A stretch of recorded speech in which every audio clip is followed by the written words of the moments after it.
Hallo Marley en Emma, dis Eben Etzebeth hierso. Ek hoop het gaan goed met julle twee. Ja, ek wil net sê julle papa Paul stuur baie groete. Hy wil graag so graag by julle wees. Ongelukkig kan hy dit nou ongelukkig nie doen nie.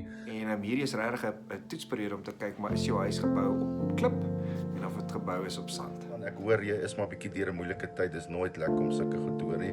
Maar weet net jou familie is lief vir jou, almal is daar vir jou. Ek weet jy's in die restaurantbedryf en dis nie ideaal vir jou om toe te wees nou nie, maar Lewe in 'n crazy tyd, maar ek hoop jou verjaarsdag is nog steeds spesiaal.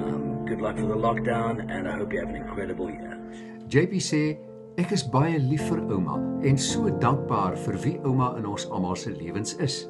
Jou man Monay het regtig vir my gesê ek moet vir jou sê hoe ongelooflik lief hy jou het. Dat jou familie Suid-Afrika en ons almal jou verlang en mis. Baie geluk met jou 36ste verjaarsdag.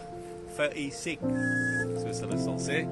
Ek hoor jy is ook lief vir sing, so geniet dit net en met hard werk en nooit ophou nie. Dalk sing ons nog eendag saam. Baie geluk met die geboorte van jou dogtertjie, Riley. Mag jou jaar vol seëninge en liefde en vreugde wees. Ek hoop julle het 'n wonderlike lewe saam. Love you lots.